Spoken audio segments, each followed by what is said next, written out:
نحمده ونستعينه ونستغفره ونشكره ونتوسل إليه ونتوكل عليه ثم نصلي ونسلم على خير خلقه حافظ سره ومبلغ رسالاته سيدنا ونبينا أبي القاسم محمد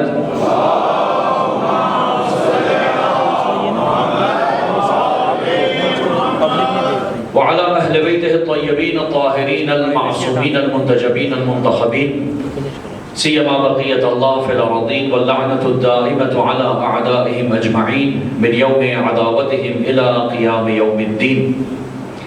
أما بعد فقد قال الله تبارك وتعالى في كتابه الحكيم وقرآن المجيد وقوله الحق أعوذ بالله من الشيطان الرجيم يا أيها الذين آمنوا اتقوا الله وكونوا مع الصادقين صدق الله العلي العظيم. صلوات بھیجے محمد وعد.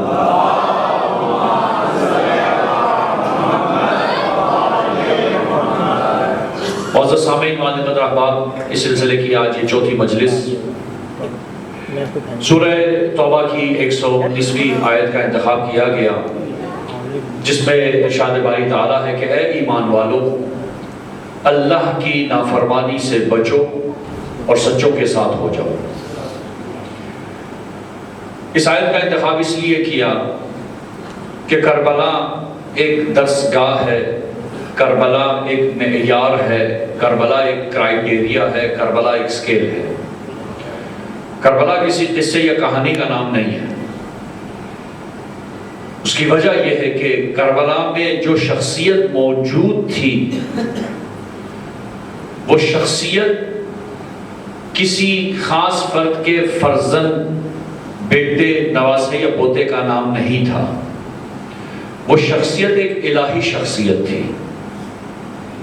وہ شخصیت خود اپنے اندر ایک معیار رکھتی ہے، اور وہ شخصیت اگر سید و سردار ہے تو فطرت کا سردار ہے. ہم نے گزشتہ 3 دنوں میں ایک مقدمہ بنایا کہ کربلا میں فطرت اور طبیعت کی جنگ تھی. ایک طرف فطرت کا سردار تھا، دوسری طرف طبیعت کا سردار تھا. اور فطرت کو ہم نے جوڑا روح کے ساتھ. وہ جس کو جب خداوند متعال نے آدم علیہ السلام میں پھونکا تو فرشتوں کو اور جتنے بھی موجودات تھے سب کو کہا کہ اس کو سجدہ کر، سوائے ایک کے سب نے سجدہ کیا. لیکن جب آدم علیہ السلام کے خلقت کے بعد آدم کی خلافت کی بات ہوئی تو خداوند متعال نے فرمایا کہ انی جاعل فی الارض خلیفہ، میں زمین پر اپنا خلیفہ بھیجنے والا ہوں. یہاں پر غور طلب بات یہ ہے کہ جب یہ قرآن پڑھتے ہیں تو کیوں کے ساتھ پڑھا کریں، ایک سوالیہ نشان کے ساتھ پڑھا کریں. فرشتوں نے کیوں اعتراض کیا آدم کی خلافت پر؟ بھئی اعلان تو یہ ہو رہا ہے کہ آدم زمین پہ خلیفہ ہوں گے. فرشتے تو زمین پہ نہیں رہتے. اگر تو اللہ سبحانہ وتعالیٰ نے اعلان یہ کیا ہوتا کہ میں آسمانوں میں خلیفہ بنا رہا ہوں تو پھر تو اعتراض بنتا تھا. توجہ بتا لیں، میں بہت ہی سادے الفاظ میں کوشش کر رہا ہوں کہ مطالب کو لے ہم کسی طرح ہمارے بچے بھی سمجھیں، ہمارے نوجوان نسل بھی سمجھے کہ ہم کون ہیں، کس کے پیروکار ہیں، ہماری غرض خلقت کیا ہے، اور کربلا کے آئینے میں آج کے معاشرے کو ہم نے کیسے دیکھنا ہے. کیونکہ ہمارا ٹاپک یہ ہے کربلا کے آئینے میں آج کا معاشرہ، تو اس کو ہم نے کس طرح سے دیکھنا ہے. تو اللہ نے کہا کہ میں زمین پہ خلیفہ بھیجنے والا ہوں. اب سب سے پہلا اعتراض فرشتوں نے کیا، أَتَجْعَلُ فِيهَا مَنْ يُفْسِدُ فِيهَا وَيَسْفِكُ الدِّمَاءَ، کیا تو ایسے کو بھیجنے والا ہے اس زمین پر اپنا خلیفہ جو خون ریزی کرے گا اور فساد کرے گا. اور اس کے بعد ایک آرگومنٹ پیش کیا ملائکہ نے، وَنَحْنُ نُسَبِّحُ بِحَمْدِكَ وَنُقَدِّسُ لَكَ، جبکہ ہم تیری تقدیس کرتے ہیں اور تیری تسبیح کرتے ہیں. گویا جو نومنی اللہ نے کہی وہ آدم تھے، فرشتوں نے کاؤنٹر آرگومنٹ کیا کہ بھائی اسے نہ بنائے ہمیں بنایا جائے. توجہ بتا لیں, آیت بالکل اسی طرح سے ہے کہ اللہ نے کہا میں خلیفہ بھیجنے والا ہوں. انہوں نے کہا کیوں ایسے کو بناتا ہے جو خون ریزی کرتا ہے, جو فساد پھیلاتا ہے, جبکہ ہم تیری تسبیح کرتے ہیں, ہم تیری تقدیس کرتے ہیں. یہ جو ہم تیری تسبیح تقدیس کرتے سے کیا مراد ہے؟ اس کا مطلب ہے کہ اگر کوئی خلیفہ بنے گا تو ہمیں بنا, ہم اس قابل ہیں. تو اللہ نے کہا انی اعلم ما لا تعلمون, جو میں جانتا ہوں وہ تم نہیں جانتے. اب پہلا سوال یہاں پر یہ ہے کہ آدم علیہ السلام کے بارے میں جب اعتراض کیا گیا تو کہا گیا کہ یہ خون ریزی کرتا ہے, یہ فساد پھیلاتا ہے. جب بھی کورٹ میں کوئی کیس جائے اور آپ کسی کے خلاف کوئی دلیل پیش کریں کہ یہ ایسا ہے, ایسا ہے, ایسا ہے, تو آپ آرگومنٹ میں جب اپنے بارے میں کوئی دلیل لاتے ہیں تو آپ اس کے الٹ لاتے ہیں, یعنی میں ایسا ایسا نہیں ہوں. بھائی ہونا تو یہ چاہیے تھا کہ فرشتے یہ کہتے ہیں کہ یہ خون ریزی کرتا ہے, یہ فساد پھیلاتا ہے. ہم نہ خون ریزی کرتے ہیں نہ فساد پھیلاتے ہیں. ہم نہ خون ریزی کرتے ہیں نہ فساد پھیلاتے ہیں. یہ نہیں کہا, کہنا نقدس لک نسبح و نقدس لک, ہم تیری تسبیح کرتے ہیں, ہم تیری تقدیس کرتے ہیں. اب اس سوال کا جواب سارے کا سارا اس نسبحو میں چھپا ہوا ہے, تسبیح میں چھپا ہوا ہے. ہم جب کہتے ہیں نا سبحان اللہ, یعنی کیا؟ بھئی تسبیح تو ہم کر لیتے ہیں سبحان اللہ سبحان اللہ سبحان اللہ. چلیں اللہ اکبر کا معنی ہمیں پتہ ہے, الحمدللہ کا معنی بھی پتہ ہے, سبحان اللہ کیا ہے؟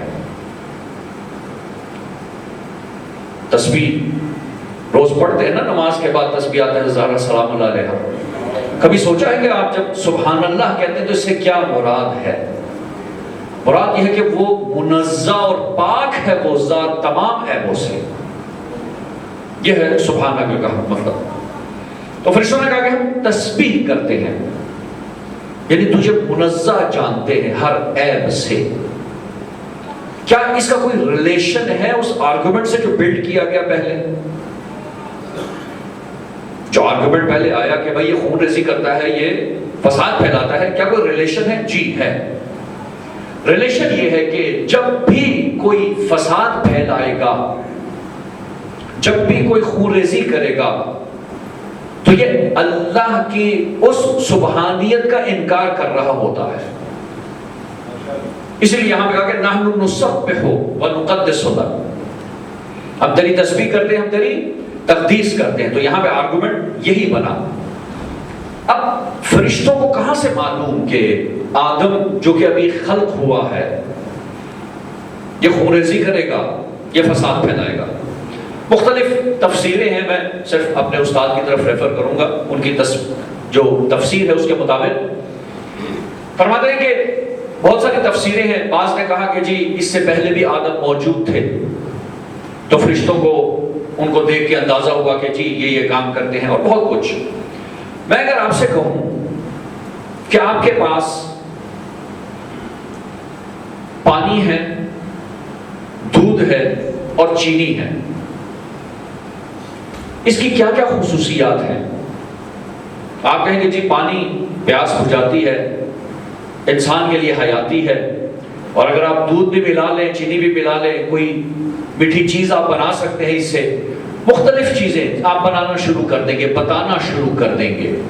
آپ نے صرف را مٹیریل دیکھا ہے, آپ نے اصل پروڈکٹ کو نہیں دیکھا. را مٹیریل ہے لکڑی. سوال ہے جی لکڑی سے کیا ہو سکتا ہے؟ آپ کہیں گے اس سے میز بنے گا, اس سے ممبر بنے گا, اس سے کرسی بنے گی, اس سے عصا بنے گی, اس سے ستون بن سکتا ہے, اس سے چھتیں بن سکتی ہیں. اب ہمارے نوجوان نسل نے کبھی چھتیں لکڑی والی دیکھی بھی نہیں ہوں گی جو قدیم میں ہوا کرتی تھی. تو اس سے کیا ہو سکتا ہے؟ اس سے یہ سب کچھ بن سکتا ہے. آپ کو کہاں سے پتا کہ لکڑی میں یہ خاصیت ہے؟ یا اگر یہ آگ کے پاس چلی جائے تو یہ جل سکتی ہے, اگر اس کو پانی میں گرائے تو یہ ڈوبتی نہیں. تو گویا آپ کو کچھ نہ کچھ علم ہے. جب آپ ایک چیز کے بارے میں جانتے ہیں تو اس کی خصوصیات آپ کو بتائی گئی ہیں. اسی طرح اللہ سبحانہ و تعالی نے جو علم عطا کیا تھا فرشتوں کو, بتایا تھا کہ طبیعت کا خاصہ یہ ہے, مٹی کا خاصہ یہ ہے کہ یہ خون ریزی کرتا ہے, یہ فساد پھیلاتا ہے. تو جب آدم کے پتلے کو دیکھا تو فرشتوں نے کہا کہ اس کو نہیں بھیجنا، کیونکہ جو بھی اس پتلے میں اس طبیعت کے خاکے میں آئے گا وہ خون ریزی کرے گا، وہ فساد پھیلائے گا۔ یہاں پہ اللہ نے کہا انی اعلم ما لا تعلمون، جو میں جانتا ہوں وہ تم نہیں جانتے۔ وہ یہ سب سے پہلے آدم علیہ السلام کے اوپر سوال اٹھایا فرشتوں نے اعتراض کر کے، اور وہاں پر آدم علیہ السلام کا جواب اللہ نے دیا۔ پھر سلسلہ آگے بڑھتا ہے، وعلم الاسماء سکھائے گئے، اور جب آدم علیہ السلام نے ان کو پیش کیا تو پھر فرشتے خاموش ہو گئے۔ یہ جو اسماء پیش کیے گئے یہ طبیعت نے پیش نہیں کیے، یہ فرشتوں نے دیکھ لیا۔ وہ جو اسماء کی کیلکولیشن تھی، وہ جو اس کا مفہوم تھا، وہ جو سلسلہ پیش کیا آدم علیہ السلام نے ان اسماء کو سننے کے بعد، یہ طبیعت کا خاصہ نہیں ہے کہ اس قسم کی کیلکولیشن کر سکے، یہ فطرت کا خاصہ ہے۔ فطرت عقل کا سہارا لیتے ہوئے چیزوں کو تحلیل کر کے بیان کرتی ہے۔ تو یہاں پر عقل ثابت ہو گئی، فطرت اوپر آ گئی۔ تو یہ وہ سلسلہ تھا جو عقل و فطرت کا چلا۔ اب ہم نے کل اپنے اس سلسلہ بحث میں یہ کہا کہ کربلا کے میدان میں دو قسم کی فوجیں تھیں، لیکن دونوں ظاہراً ایک جیسے دکھتے تھے۔ دونوں طرف مسلمان، دونوں طرف کلمہ گو، دونوں طرف قرآن پڑھنے والے، دونوں طرف حاجی، دونوں طرف حافظان قرآن، دونوں طرف نمازی، دونوں طرف روزہ رکھنے والے لوگ۔ فرق کہاں پر ہے؟ تو اس کے لیے ہم نے سورہ توبہ کی 23ویں آیت پیش کی کہ فرق یہ ہے کہ جو کفر کو ایمان پہ ترجیح دے گا وہ باطل پر ہے، جو کفر کو ایمان پہ ترجیح دے گا۔ سورہ توبہ کی 23ویں آیت کہ اے ایمان والو اپنے باپوں اور بھائیوں کو اپنا ولی مت بناؤ۔ کیوں؟ اگر وہ کفر کو ایمان پہ ترجیح دیتے، اور جو بھی تم میں سے ایسے کو اپنا ولی بنائے گا وہ ظالمین میں سے ہو جائے گا۔ اب ایک سوال کا جواب رہ گیا، کل میں نے کیونکہ وہ سوال پیش کیا تھا کہ آج کے زمانے میں بہت سارے ایسے لوگ ہیں جو بنو امیہ کی حفاظت کرتے ہیں، یزیدیت کا دم بھرتے ہیں، یزیدیت کی حفاظت کرتے ہیں۔ وہ یہی آرگومنٹ پیش کرتے ہیں کہ بھئی یہاں بھی مسلمان وہاں بھی مسلمان، یہاں بھی کلمہ گو وہاں بھی کلمہ گو، یہاں نمازی وہاں نمازی، تو ہو سکتا ہے کہ اللہ یزید کو معاف کر دے، ہو سکتا ہے اللہ یزید کو معاف کر دے، اور اس کے سلسلے کے لیے جو اس کے اجداد کا سلسلہ بناتے ہیں وہ ایک الگ سلسلہ ہے۔ آئیے قرآن سے اس کا جواب لیتے ہیں کہ کیا ممکن ہے کہ اللہ ایسے لوگوں کو معاف کرے یا نہ کرے؟ کیونکہ ہماری بنیاد عقل اور قرآن ہے، ہم نے عقل اور قرآن سے جواب دینا ہے۔ قرآن مجید میں دوسرے آدم ابو البشر جنہیں حضرت نوح علیہ السلام کہا جاتا ہے، یہ دوسرے ابو البشر ہیں، ان کا ذکر آیا ہے کہ حضرت نوح علیہ السلام نے 950 سال تبلیغ کی اپنی قوم کے اندر۔ 2500 سال کی زندگی ہے روایت کے مطابق، اور جس میں سے 950 سال سیلاب سے پہلے، اس طوفان سے پہلے کی تبلیغ ہے، یعنی ابلاغ کیا ہے، دین کی طرف بلایا ہے، پریچنگ کی ہے۔ تو 950 سال کی جو تبلیغ ہے، اس تبلیغ کے بعد جب عذاب الہی آنے لگا تو ہر طرف سے پانی ابلا، زمین نے، آسمان نے، بارش نے پانی برسایا، یہاں تک کہ پانی اکٹھا ہونا شروع ہو گیا۔ اب قرآن کہتا ہے کہ حضرت نوح علیہ السلام نے اللہ کے حکم سے کشتی بنائی اور اس کشتی پہ سوار کرنا شروع کیا مومنین کو۔ 80 مومنین سوار ہوئے، کچھ جانوروں کے جوڑے سوار کیے۔ جب یہ کشتی اپنے اس مسیر پہ، اس راستے پہ رواں دواں تھی تو راستے میں دیکھا نوح علیہ السلام نے کہ بیٹا ڈوب رہا ہے۔ توجہ بتا دیں، بیٹا ڈوب رہا ہے۔ کہا بیٹا میرا ہاتھ پکڑ لے، کہا نہیں میں اس چوٹی پہ چڑھ جاؤں گا، اپنے آپ کو بچا لوں گا۔ چوٹی پہ چڑھا، پانی وہاں بھی آ گئی۔ جب غرق ہونے لگا تو حضرت نوح علیہ السلام نے ایک ندا دی اللہ سبحانہ وتعالیٰ کو، کہا کہ بہرحال میری اہل میں سے ہے، اس کو بچا لے۔ تو وہاں پہ آواز قدرت آئی کہ اے نوح یہ تیری اہل میں سے نہیں ہے۔ توجہ کا طالب، کیا نوح کا بیٹا نبی زادہ تھا یا نہیں؟ میں بہت آہستہ چل رہا ہوں، کوشش کر رہا ہوں کہ بڑے آرام سے جب تک مطلب ہضم نہ ہو جائے آگے نہ بڑھوں۔ نوح کا بیٹا نبی زادہ تھا یا نہیں؟ کیا نوح کا خون اس کے بدن میں تھا یا نہیں؟ کوئی نبی زادہ تھا نا۔ اللہ کہتا ہے اہل میں سے نہیں، نبی زادہ ہے، نبی کا خون ہے، نبی کے گھر میں پلا ہے، نبی کی روٹی کھائی ہے، اللہ کہتا ہے اہل میں سے نہیں۔ نوح کہتے ہیں میری اہل میں سے، اللہ کہتا ہے اہل میں سے نہیں ہے۔ ایک سوال اب خدا کی بارگاہ میں کریں گے اور کل والی آیت کی طرف پلٹ جائیں گے کہ بارے الہ، اس پوری قوم میں تو قادر ہے، مطلق ہے، تو رحیم ہے، تو کریم ہے، تو جس کے دل میں چاہتا ہے نور کو ڈال دیتا ہے، جس کے دل میں چاہتا ہے ہدایت ڈال دیتا ہے۔ کیا ہو جاتا اگر تو ایک نبی زادہ اس قوم میں سے بچا لیتا؟ بھائی ہو سکتا تھا نا کہ اللہ نوح کے بیٹے کو بچا لیتا، عوام نے تو اعتراض نہیں کرنا تھا نا، کیونکہ نبی کا بیٹا، بھائی اللہ چاہے نبی کے بیٹے کو بچا لے، نبی کے خاندان میں جس کو مرضی بچا لے۔ سوال یہ ہے، جی جواب اسی طرف آئے گا۔ صلوات پڑھی محمد و آل محمد۔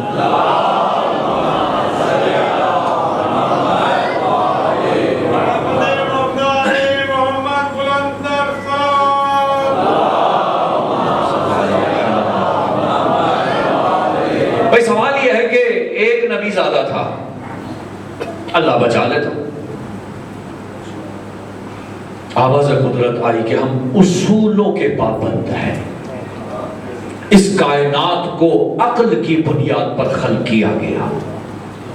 عقل یہ کہتی ہے کہ اللہ قرآن میں کہتا ہے یا ایھا الذین آمنوا لا تتخذوا آباءکم واخوانکم اولیاء ان استحبوا الکفر علی الایمان ومن یتولہم منکم فاولئک هم الظالمون۔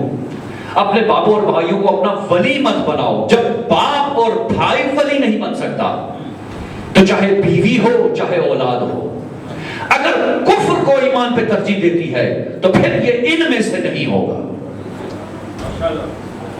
نوح کا بیٹا کفر کو ایمان پہ ترجیح دیتا تھا، اللہ نے کہا یہ تیری اہل میں سے نہیں ہے۔ جو عقیدے میں مخالف ہو جائے ولی خدا کے، وہ اہل میں سے نہیں رہتا۔ جب خدا نے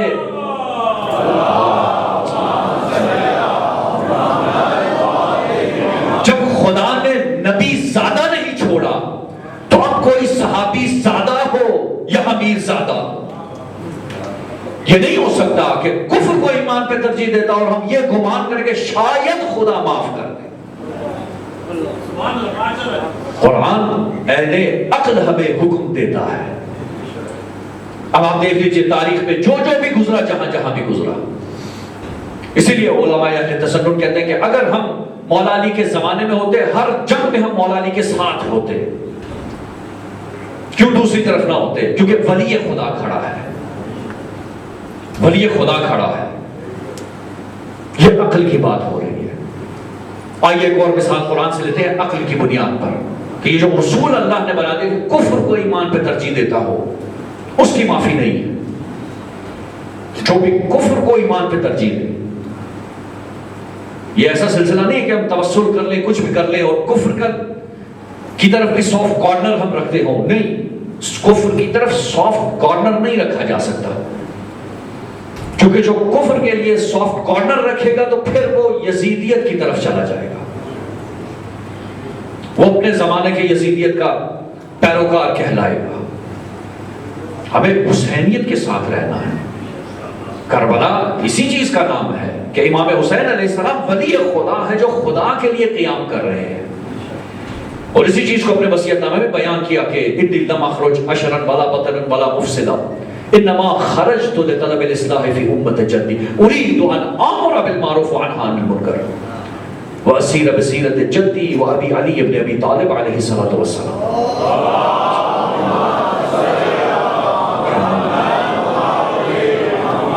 قرآن عقل کا سہارا لیتا ہے، جگہ جگہ پہ قرآن میں آیا افلا تعقلون، کیا تم تعقل نہیں کرتے؟ افلا تتفکرون، کیا تم سوچتے نہیں ہو؟ یہ کس چیز کی طرف قرآن بلا رہا ہے بار بار؟ یہ تعقل کی طرف،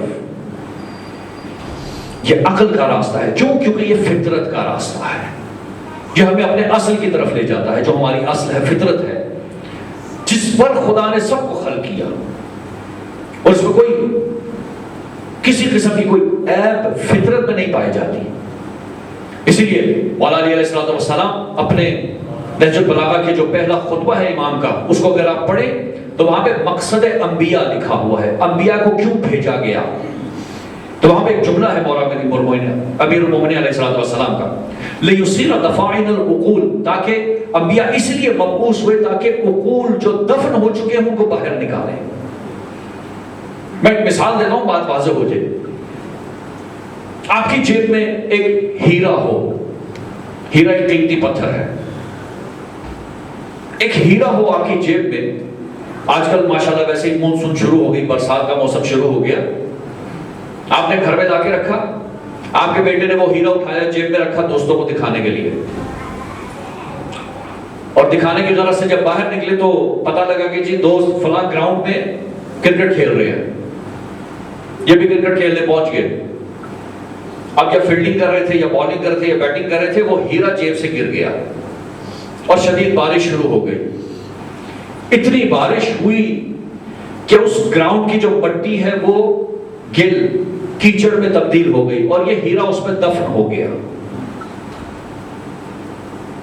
ڈھونڈتے رہے ساری عمر نہ ملا. بیٹے کو پتا تھا کہ میں نے یہیں کہیں گما ہے. اس کی کوئی چوتھی نسل آئی بیٹے کی، اور بالآخر انہوں نے وہ ہیرا ڈھونڈ ڈالا اسی گراؤنڈ سے، چوتھی نسل نے. کیا اس ہیرے کی قیمت میں کوئی کمی آ گئی؟ بھائی اتنے سال دفن رہا، ہیرا ہیرا ہوتا ہے، ہیرے کی قیمت میں کمی نہیں آتی. فطرت اور روح ہمیشہ اپنے اصل پہ باقی رہتا ہے. انبیاء اس لیے آئے کہ اس ہیرے کو باہر نکالے جو زمانے کے حالات میں دفن ہو کر طبیعت کا پیرو بن گیا. یہ ہے وہ جملہ مولا علیہ السلام فرماتے کہ انبیاء اس لیے آئے کہ دفائن العقول کو باہر نکالے. یہ جو روح ہے یہ طبیعت کے اندر دفن ہو گیا ہے، اور انبیاء کی بعثت کا مقصد ہی یہی ہے کہ ان کو اس کی روح تک پہنچائے. اسی لیے آپ نہیں دیکھیں گے کہ کوئی سمندر ہو دین کے نام سے جہاں سے بالٹیاں بھر بھر کے انبیاء لا کر لوگوں پہ ڈالتے رہے اور دیندار ہوتے رہے. ایسا کبھی نہیں کیا. یا کسی کو کوئی دم کر کے تسبیح پہ پھونک مارا تو وہ دیندار ہو گیا. دین پھونکو، تسبیحوں اور ان چیزوں کا نام نہیں ہے. عقل کو جگانے کا نام دین ہے. جس کی عقل زندہ ہو گئی وہ دیندار ہو گیا. تاریخ کی مثال، قرآن کی مثال دیتا ہوں تاکہ ساتھ ساتھ قرآن کو لے کے چلیں، بات واضح ہو جائے، تاثیر بڑھ جاتی ہے. حضرت موسیٰ علیہ السلام نے اپنے زمانے میں چیلنج کیا فرعون کو، اور فرعون کو بلایا ایک رب کی طرف، ایک خدا کی طرف. اللہ سبحانہ و تعالیٰ نے حضرت موسیٰ کو معجزے عطا کیے. ید بیضا عطا کیا، اور دوسرا کیا تھا؟ ایک عصا تھی. فرعون نے اعلان کیا کہ بلاؤ بھائی سب سامریوں کو، سب جادوگروں کو، جتنے بھی میرے علاقے کے جادوگر ہیں سب کو بلایا جائے، آ کر موسیٰ کا مقابلہ کریں. قرآن کہتا ہے کہ تمام جادوگر جب جمع ہو گئے تو موسیٰ نے کہا کہ میرے پاس بہت عظیم اجر ہے تمہارے لیے اگر تم موسیٰ کو شکست دے دو. دن آیا جس دن مقابلہ ہونا تھا، لوگ جمع ہوئے. جب جمع ہوئے تو اب جادوگروں نے اپنی رسیاں پھینکی جو کہ سانپ کی طرح ہلنے لگ گئی. یہ ایک جادو تھا، ایک ٹرک تھا، کیونکہ جادوگر بیسیکلی مختلف ٹرکس آزماتے ہیں جس سے وہ کام کرتے ہیں. حقیقت نہیں ہے، آنکھوں کا دھوکہ تھا. یہاں پر موسیٰ علیہ السلام کا ایک جملہ ہے جو ہمارے ہاں اکثر مفسرین غلط اس کو بیان کرتے ہیں. وہ یہ کہ حضرت موسیٰ ان رسیوں کو دیکھ کر ڈر گئے تو اللہ نے کہا کہ اے موسیٰ مت خوف کھا، اپنا عصا پھینک. یہ جو خوف موسیٰ ہے اس کو مفسرین نے رسیوں کے خوف سے اس کو تشبیہ دی ہے، جبکہ یہ رسیوں کا خوف نہیں تھا۔ موسیٰ علیہ السلام جانتے تھے کہ میں معجزہ کرنے آیا ہوں، یہ کرتب دکھانے آئے ہیں، میں نے اگر معجزہ کیا ایسا نہ ہو کہ جو ارد گرد کھڑے لوگ ہیں یہ اس کو کرتب سمجھ کے تالیاں بجا کے گھروں میں چلے جائیں، اور میں جو پیغام لایا ہوں وہ پیغام کنوے نہ ہو، اس چیز کا خوف تھا۔ اللہ نے کہا تو خوف مت کھا۔ تو جناب موسیٰ علیہ السلام نے اپنی عصا پھینکی، جیسے ہی عصا پھینکی وہ عصا اجدر بنا اور سب رسیوں کو نگل کر واپس عصا کی حالت میں بن گیا۔ یہ جو سلسلہ جب دیکھا گیا تو سامری جتنے بھی تھے، جادوگر جتنے بھی تھے، انہوں نے اس سلسلے کو دیکھا اور پہچان گئے، ان کے عقول زندہ ہو گئے کہ یہ جو کام موسیٰ علیہ السلام نے کیا ہے اسے جادو نہیں معجزہ کہا جاتا ہے۔ نبی اللہ کا ہے، معجزہ کر رہا ہے، کیوں؟ عقول کو زندہ کرنے کے لیے۔ یہاں پر جب عقول زندہ کیے گئے تو سارے کے سارے جادوگر سجدے میں گرے، اور سجدے میں گرنے کے بعد یہ نہیں کہا کہ ہم موسیٰ پر ایمان لائے، کہا ہم رب موسیٰ پر ایمان لے آئے۔ یہ فطرت، یہ عقل، ہمیں اس کی طرف پلٹنا ہے۔ اگر علی کو دیکھ کے کوئی یہ کہے کہ علی اللہ ہے نعوذ باللہ تو یہ بے عقل ہے، لیکن اگر علی کو دیکھ کے کوئی علی کے رب تک پہنچ جائے تو یہ عین عقل ہے۔ یہ ہے وہ عقل جسے استعمال کرنا ہے۔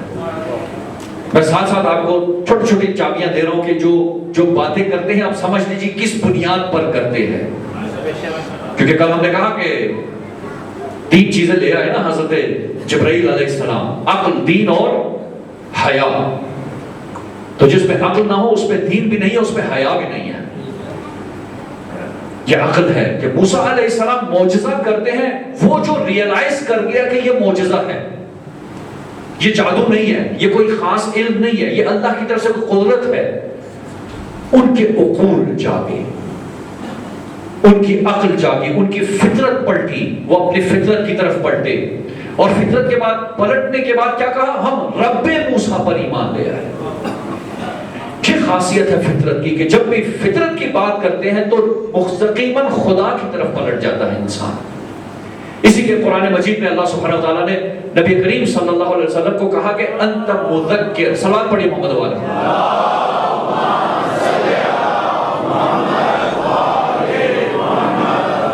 آپ صلی اللہ علیہ وآلہ وسلم کو کہا کہ انت مذکر لست علیہم مسیطر، آپ یاد دلانے والے ہیں، آپ کا کام صرف یاد دلانا ہے، کسی کو پکڑ کر زبردستی دین کی طرف نہیں لانا۔ اسی لیے اسلام میں جبر نہیں ہے، اسلام میں جبر نہیں ہے، اسلام میں پیغام دیا جاتا ہے۔ رسول پاک نے کسی کو تلوار کی زور پر کسی کو بھی نہیں کہا کہ تم ایمان لے آؤ، کبھی ایسا نہیں ہوا۔ ہمیشہ دعوت دی، ہمیشہ عقل کی بات کی، ہمیشہ عقل کے لیے بلایا۔ وہ کہتے ہیں الکلام یجر الکلام، بات سے بات نکلتی ہے۔ رسول پاک کی بات ہے تو مجھے ایک اور واقعہ یاد آیا، اگر آپ اجازت دیں تو میں نقل کر دیتا ہوں۔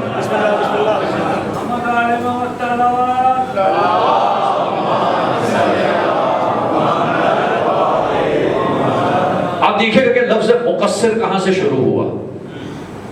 یہ جو مشہور ہو گیا نا کہ فلاں مقصر ہیں، فلاں ہم بڑے ولایتی ہیں، یا آپ لفظ مقصر کو دیکھیے اور آج کا معاشرہ دیکھیے۔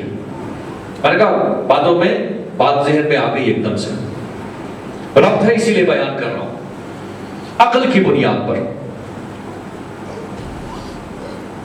عقل کی بنیاد پر حکم ہوتا ہے۔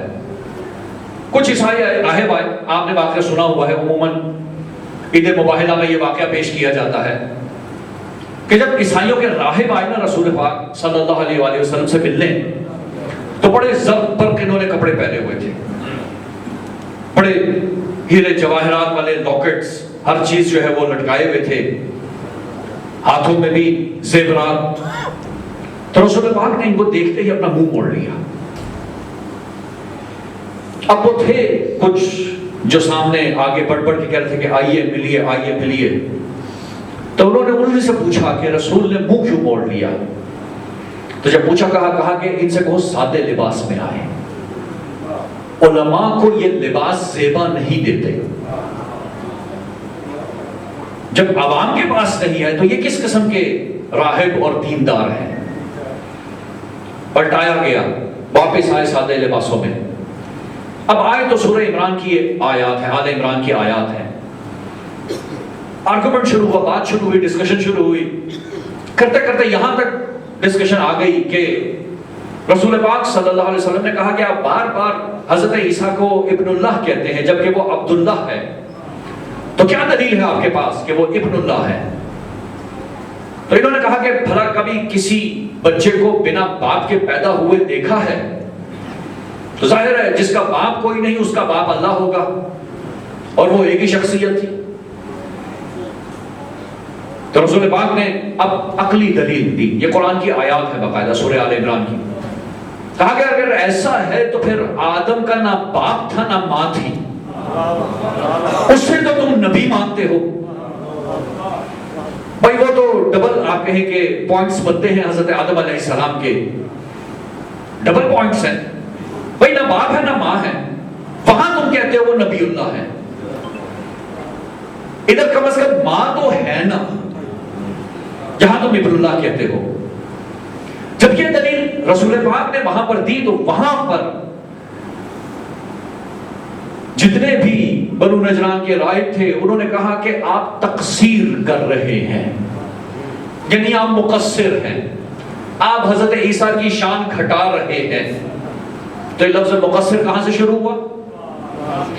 وہ جو عیسیٰ کو اللہ کا بیٹا مانتے تھے، توجہ کا طالب ہوں، وہ جو عیسیٰ علیہ السلام کو خدائی کا درجہ دیتے تھے، جب دیکھا کہ خدائی کے درجے سے اٹھا کر عبدیت کے درجے پر کھڑا کر دیا رسول پاک نے، کہا کہ تم مقصر ہو. تو یہ تقصیر کا لفظ وہاں سے آیا ہے. ہمارے معاشرے میں بھی وہ جو نعوذ باللہ علی علیہ السلام کو وہ درجہ دیتے ہیں جو اللہ کا ہے، جب آپ ان کے سامنے بات کرتے ہیں وہ کہتے ہیں آپ مقصر ہیں. تو آپ ریلیونسی چیک کر لیں، عقیدے کی ریلیونسی، اذہان کی ریلیونسی، کس قسم کے افکار وہاں پہ پائے جاتے ہیں. تو ان باتوں سے گھبرایا نہ کریں کہ کس کو مقصر کس کو کیا کہتے ہیں. بات سننے کے بعد جج کیا کریں کہ یہ کون ہے. تو وہاں پہ رسول پاک نے کیا دلیل دی؟ عقلی دلیل دی. کہا کہ جب تم یہ کہتے ہو کہ اس کا باپ نہیں ہے ماں ہے تو یہ اللہ کا بیٹا ہے، تو جس کا نہ باپ تھا نہ ماں تھی اسے کیا کہو گے؟ جب عقل کی بات پہنچا دی جائے اور اگلا ماننے کو تیار نہ ہو تو اس میدان میں پھر مباہلہ کیا جاتا ہے. یہاں پر پھر اللہ کی آیت نازل ہوئی کہ اے رسول ان سے کہو کہ تم اپنے عورتوں کو لے آؤ، ہم اپنی عورتوں کو لے آئیں گے. تم اپنے بچوں کو لے آؤ، ہم اپنے بچوں کو لے آئیں گے. تم اپنے نفوس کو لے آؤ، ہم اپنے نفوس کو لے آئیں گے. اور جو کاذبین ہیں، جھوٹے ہیں، ان پر اللہ کی لعنت بھیجیں گے. یہ وہ سلسلہ تھا جہاں پہ عقل آ جائے اور اگلا عقل کی بات ماننا چھوڑ دے تو پھر اس کے ساتھ اب بحث و مباحثہ نہیں ہو سکتا. جب تک طرف مقابل عقل کو مانتا ہے تب تک آپ بات کرتے رہتے ہیں، لیکن جہاں پر عقل کی بات چھوڑ دی جائے وہاں پر آپ بھی پیچھے ہٹ جائیں. کیونکہ جب عقلی دلیل دے دی، اللہ نے یہ قوت دی ہے، فطرت دی ہے، اس کے اندر رکھی ہے، روح رکھی ہے، تو پھر اس کو حقیقت کو جاننے کے بعد اس حقیقت کو مان لینا اس کی ذمہ داری ہے. اور ماننے سے بھی لازمی یہ ہے کہ اگلے کی بات مانی جائے. علی کو ماننا معیار نہیں ہے، اہل بیت کو ماننا معیار نہیں ہے، اہل بیت کی ماننا معیار ہے. ہم سب اہل بیت کو مانتے ہیں، لیکن جو بھی ہم میں سے اہل بیت کی مانتا ہے وہ شیعہ علی ہے.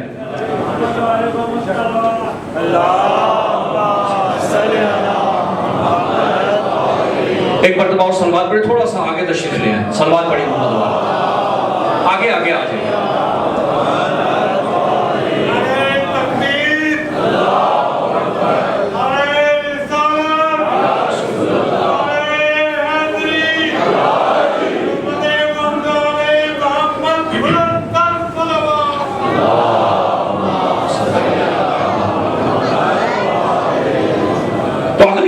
کرنی ہے ہمیں معاشرے میں دیکھنا ہے کہ کربلا والے کیسے عقل استعمال کرتے، ہم کیسے کر رہے ہیں.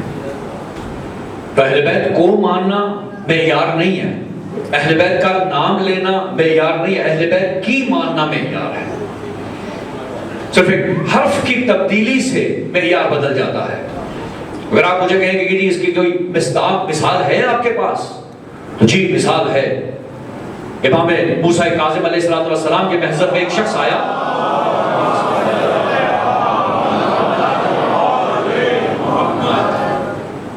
کہنے لگا مولا میں آپ کا شیعہ ہوں. امام نے کہا یہ نہ کہو، کہو میرے محب ہو. کہا نہیں مولا میں آپ کا شیعہ ہوں.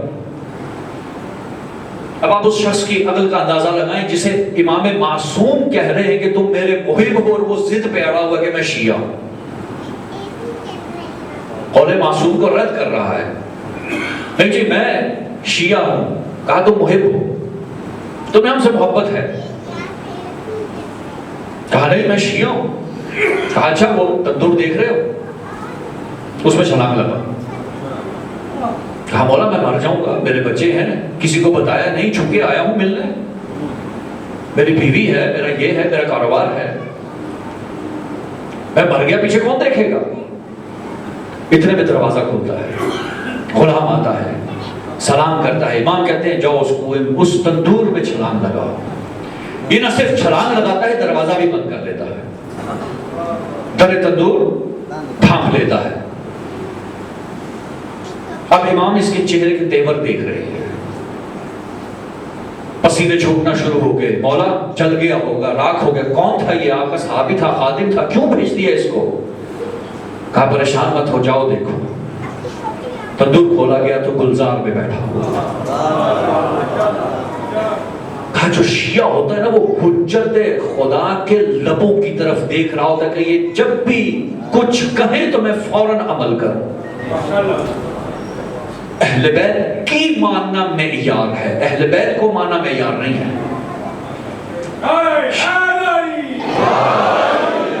ہم محب ہو سکتے ہیں لیکن شیعہ بننے کے لیے اہل بیت کی ماننا ضروری ہے. جو معیارات ہمیں اہل بیت نے دیے ہیں زندگی گزارنے کے، اس کے مطابق زندگی گزارنی ہے.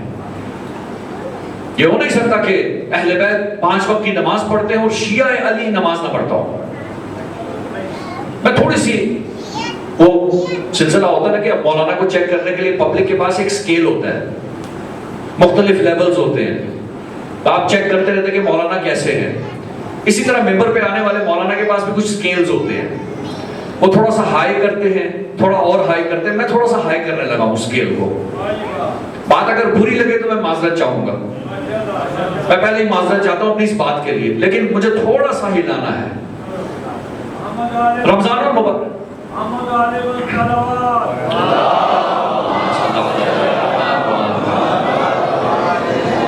رمضان المبارک کا مہینہ مشہور ہے کہ یہ مہمانی کا مہینہ ہے. توجہ کا طالب ہوں، رمضان میں کون مہمان ہے؟ ہم لوگ. میزبان کیا ہمارے بزرگ ہیں؟ کیا ملک کا صدر ہے؟ کیا دنیا کا سپر پاور ہے؟ ایٹمی پاور ہے؟ کون ہے؟ وہ جو خالق ہے وہ میزبان ہے. اگر ہمیں دعوت دی جائے کسی عشائیہ میں جس میں ملک کے تمام وزراء ہوں تو ہمارا کیا سلسلہ ہوگا؟ گیٹ اپ کیسا ہوگا؟ اہتمام کیسا ہوگا؟ تیاریاں کیسی ہوگی؟ چلے میں یوں مثال دیتا ہوں کہ مجھے مثال کے طور پر نسیم شاہ صاحب سامنے بیٹھے ہوئے ہیں. 1 مہینے کے لیے انہوں نے مجھے اپنے گھر مہمان بنا دیا. کہا کہ نقوی صاحب آ جائیں، آپ 1 مہینہ میرے گھر مہمان ہیں. میں انہیں کے گھر سو رہا ہوں، جاگ رہا ہوں، کھا رہا ہوں، پی رہا ہوں. ان کا نمک کھاؤں گا میں 1 مہینہ.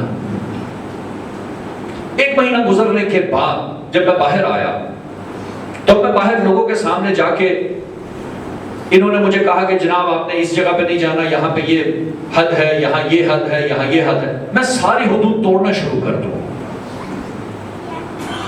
ان کے خلاف بات کروں. کبھی کبھی کہوں کہ جی شاہ صاحب بالکل ٹھیک ہے لیکن ایسا نہیں کرنا چاہیے، چھوڑ دیں، کوئی بات نہیں.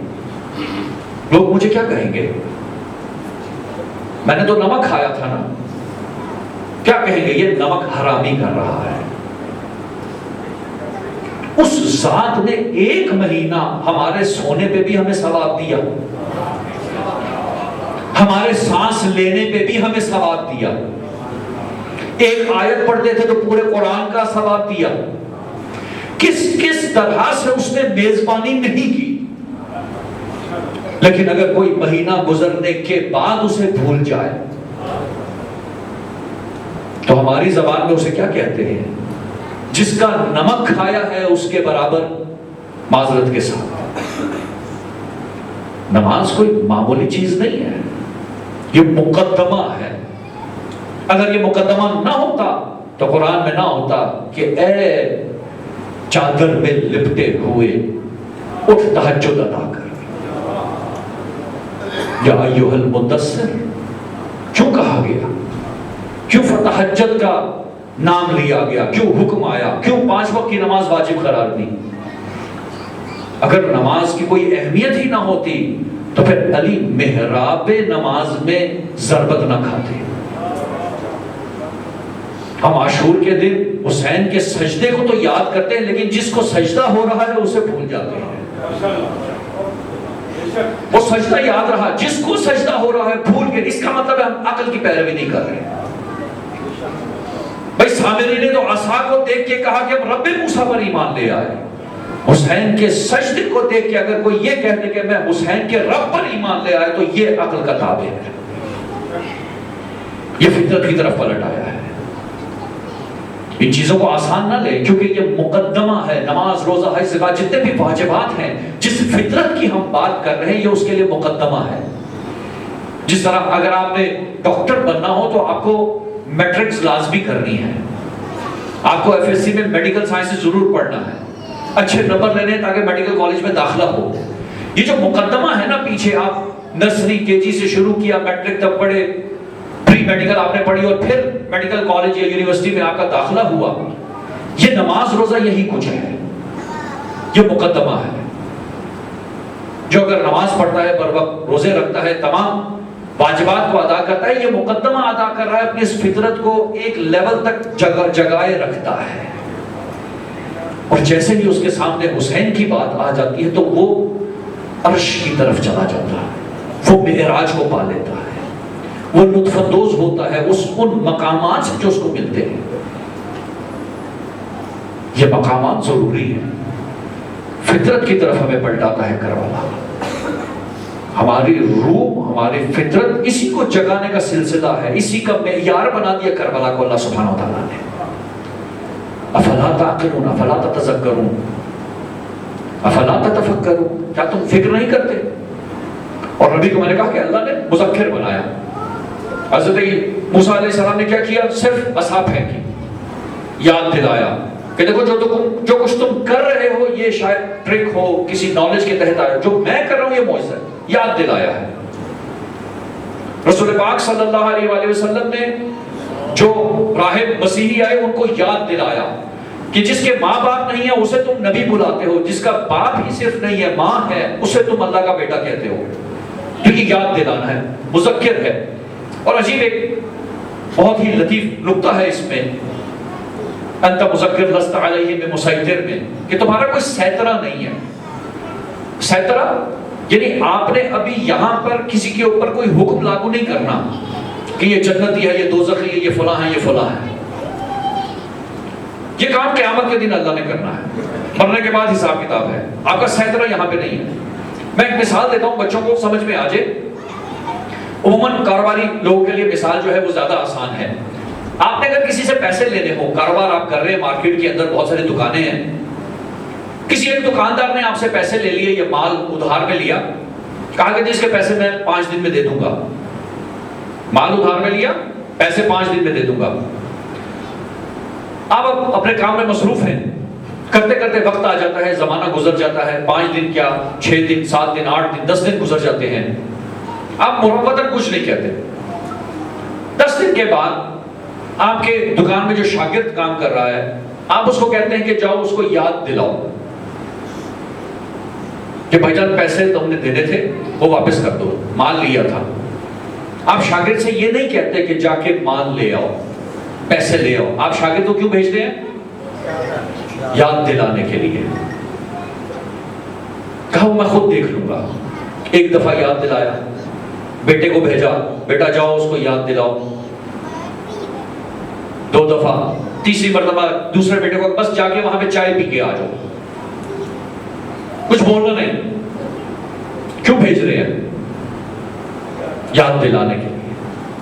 سیطرہ کس نے کرنا ہے؟ گرفت کس نے کرنی ہے؟ وہ جو اصل مال دینے والا ہے۔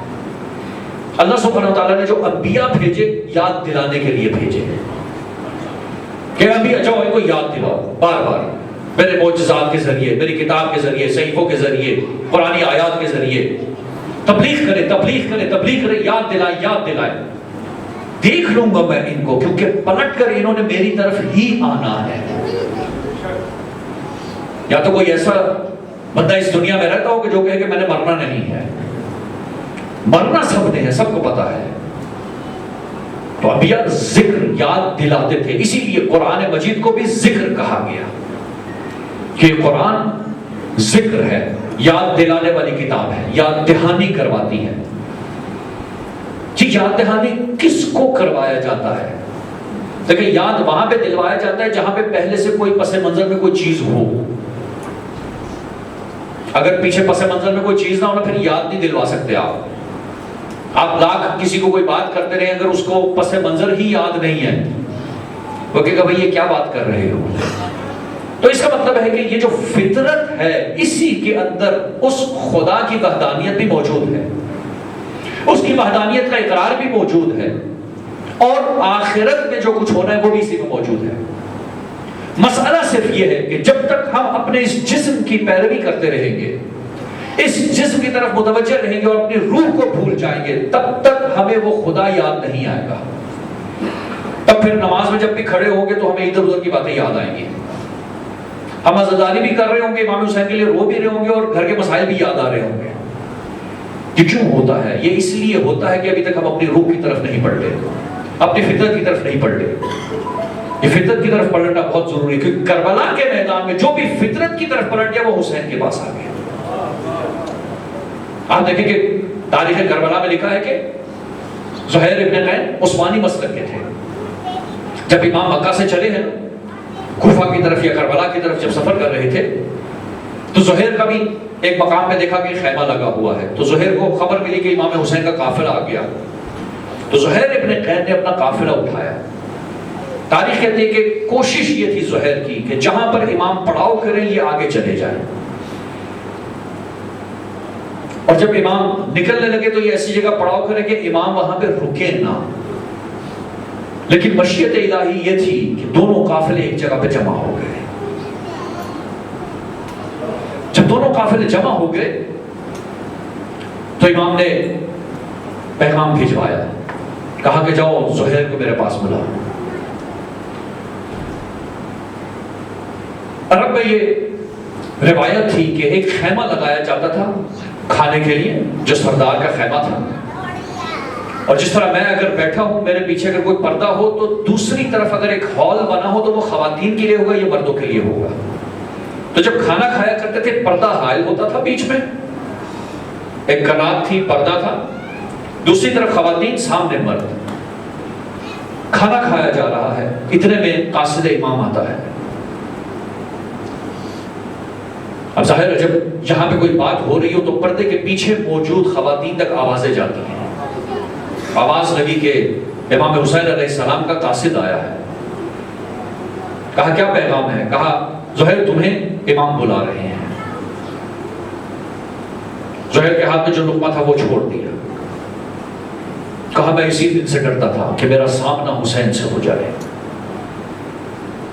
اب زہیر ہے عثمانی مسلک، لفظ عثمانی جب ہم استعمال کرتے ہیں یہ وہ لوگ تھے کہ حضرت عثمان کے قتل کے بعد انہوں نے اپنا عقیدہ بنا لیا بنو امیہ کی طرح کہ حضرت عثمان کا قتل حضرت علی اور ان کے اصحاب نے کیا ہے۔ یہ عثمانی مسلک تھے۔ جب لقمہ گرایا کہا کہ میں اس دل سے ڈرتا تھا کہ میرا سامنا حسین سے ہو جائے، تو پیچھے سے بیگم کی آواز آ رہی، کہا کہ زہرا کا لال ہے۔ ٹھیک ہے تمہارا جو بھی عقیدہ ہوگا، بات سننے میں کوئی حرج نہیں ہے۔ زہیر تیار ہوا، گیا خیمہ حسینی ہے۔ اب یہاں پر تاریخ خاموش ہے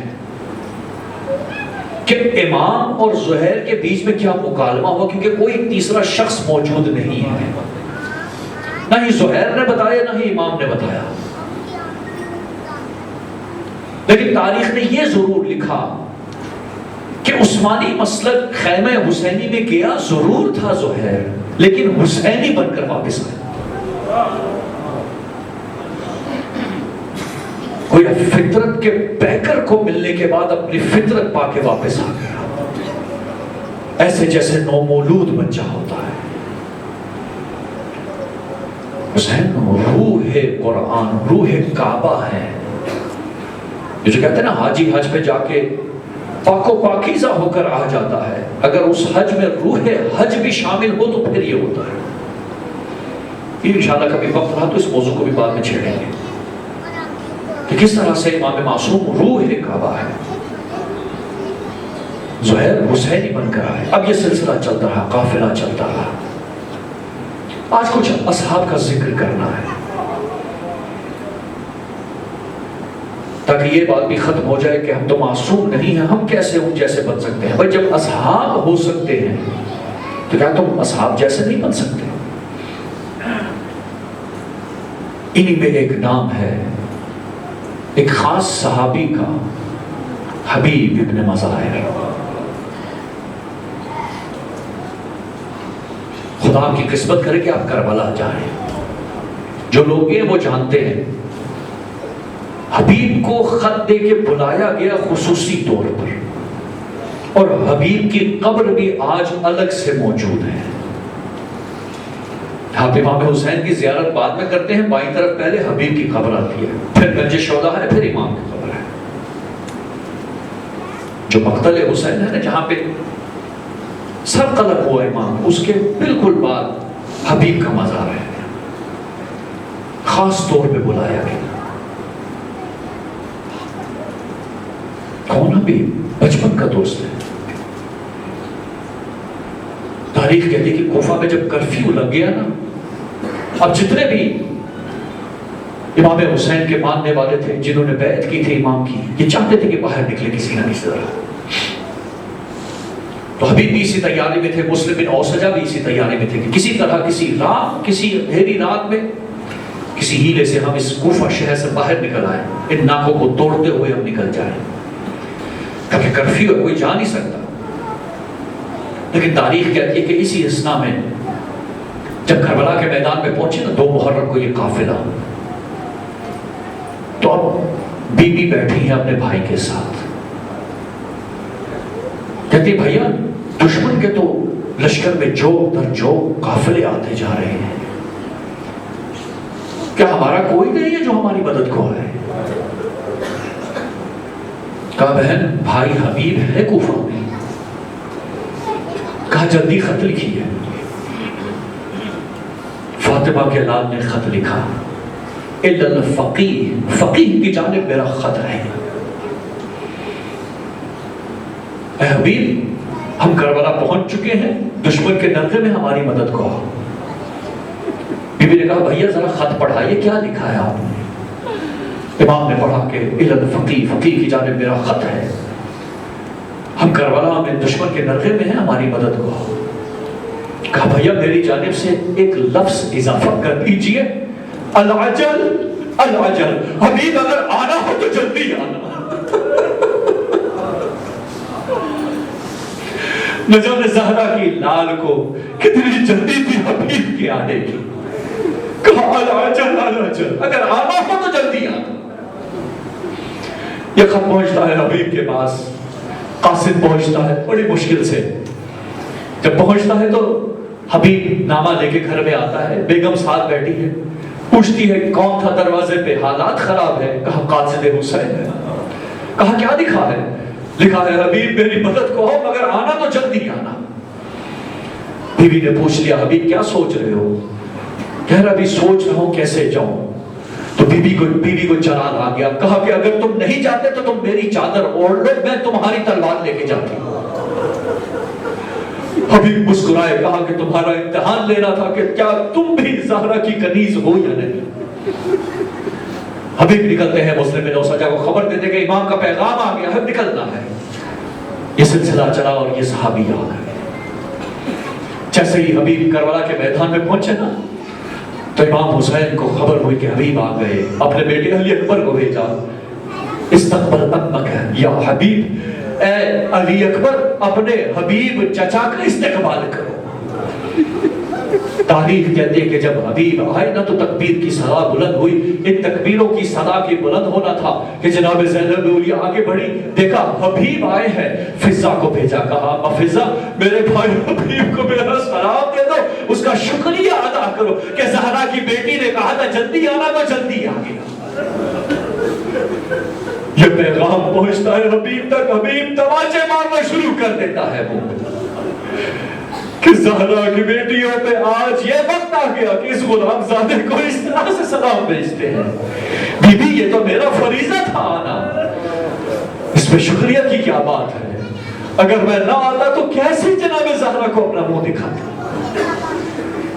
یہ وہ سلسلہ، وہ وفاداری جو اصحاب حسین کی تھی۔ لیکن عزیزو یہ سلسلہ چلتا رہا یہاں تک کہ عاشور کا دن آ گیا۔ اب شہادتوں کا سلسلہ شروع ہوا۔ امام حسین علیہ السلام نے ہر ایک کو اس کی ذمہ داری بتائی کہ تم نے کیا کرنا ہے، کہاں ٹھہرنا ہے۔ تاریخ کہتی ہے کہ حسین نے جب سب کو ذمہ داری بتا دی تو عباس کو کہا کہ تم سے میں سالار ہوں، تم علم بردار ہو، تمہیں رکنا ہے، سب کو تیار کرنا ہے۔ تاریخ کہتی ہے کہ عباس تیار کر کے بھیجتے تھے، لیکن جو بھی گرتا تھا حسین لے آتے تھے، جو بھی گرتا تھا حسین لے آتے تھے۔ یہاں تک کہ تاریخ نے کہا کہ ایک صحابی تھے ان کو لے آئے، جب لائے نا تو صبح سے ہونے والے شہداء کی یاد آ گئی امام کو۔ اب امام نے رونا شروع کیا۔ کتنا خوش نصیب ہے وہ صحابی کہ جس کے لاشے پر کھڑے ہو کے حسین رو رہے۔ ابھی مولا حسین کی آنکھوں سے اشک جاری تھے کہ اتنے میں ایک ننھا سا بچہ 11 یا 12 سال کا امام کی طرف آتا ہے۔ حالت ایسی ہے کہ اپنے قد سے بڑی زرہ پہنی ہوئی ہے، تلوار اپنے قد سے لمبی تلوار لٹکائی ہوئی ہے جو زمین پر لکیر کھینچتی چلی جاتی ہے۔ یہ بچہ سیدھا آتا ہے امام کے پاس، امام کے قدموں کو پکڑتا ہے، کہتا ہے مولا اذن جہاد دیجیے۔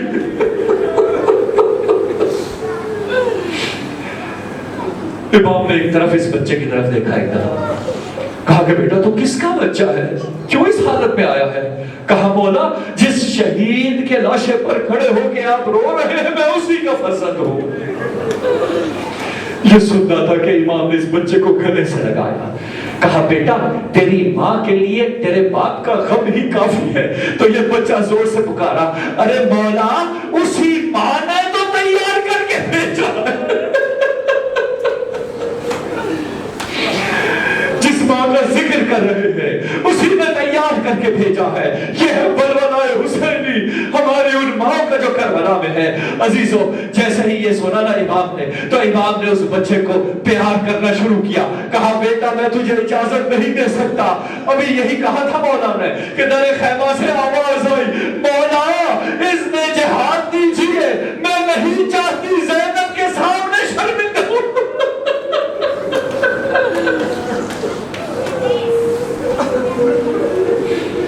الا لعنۃ اللہ علی القوم الظالمین وسيعلم الذین ظلموا ای منقلب ینقلبون۔ بار اللہ ہمارے اس قلیل سی عبادت کو اپنی بارگاہ میں قبول منظور ہے۔ بار اللہ تجھے واسطہ ہے محمد و آل محمد کا، ہمیں اصحاب حسین جیسی عظمت عطا فرما۔ بار اللہ تجھے واسطہ ہے محمد و آل محمد کا، ہمیں اصحاب حسین جیسی ارادت اور ارادہ عطا فرما۔ بار اللہ تجھے واسطہ ہے محمد و آل محمد کا، ہم سب کے گناہ کبیرہ و صغیرہ کو بخش دے۔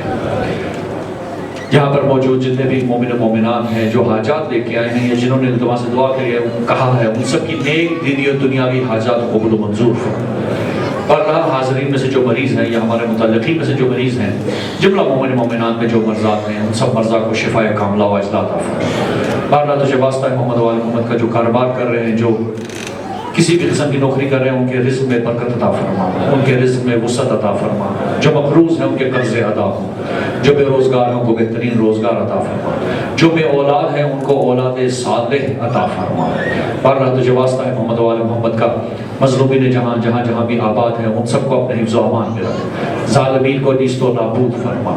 بارہ تجھے واسطہ ہے محمد و آل محمد کا کہ جتنے بھی ان ظالمین کا سامنا کر رہے ہیں ان کی قوت میں اضافہ فرما۔ پر رہا امام زمانہ علیہ السلام کا جلد جلد ظہور فرما۔ علماء اعلیٰ مراجع عظام کا سایہ ہمارے سروں پہ قائم و دائم رکھ، بالخصوص رہبر معظم سید علی خامنہ اور آیت اللہ سیستانی کا سایہ ہمارے سروں پہ قائم و دائم رکھ۔ پر رہا امام زمانہ کا دل ہم سے خوشنود فرما، امام کے ظہور میں تاجیل فرما۔ ماتم حسین۔